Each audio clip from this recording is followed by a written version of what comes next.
ஈஸியான பன்னீர் ரெசிபி ஒன்று பார்ப்போம். அதுக்கு முதல்ல ஒரு பேன் ஒன்று வச்சுக்குவோம். இதில் தேவையான அளவு ஆயில் கொஞ்சம் ஊற்றிட்டு அதில் வந்து நம்ம பன்னீரை வந்து வெட்டி வச்சுருக்கிற பன்னீரை இந்த ஆயிலில் நம்ம கொஞ்சம் ஃப்ரை பண்ணிக்குவோம். இதில் தேவையான அளவு கொஞ்சம் உப்பும் போட்டுக்குவோம். உப்பும் போட்டு நல்லா பன்னீரை கொஞ்சம் ஃப்ரை பண்ணிடணும். ரொம்ப ஃப்ரை பண்ணாமல் நல்லா ஆஃப் ஃப்ரை மாதிரி பண்ணால் தான் நல்லாயிருக்கும்.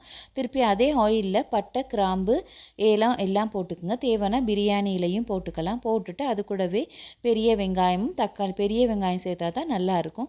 பெரிய வெங்காயம், தக்காளி சேர்த்துக்குவோம். சேர்த்து இதை கொஞ்சம் நல்லா மிக்ஸ் பண்ணிவிட்டு இது கூட நம்ம வந்து காஞ்ச மிளகாய் போட்டுக்கணும். அது கூட முந்திரியும் போட்டுக்கணும். காஞ்ச மிளகாய் இல்லாட்டி மிளகாய்த்தூள் கூட நீங்கள் சேர்த்துக்கலாம்.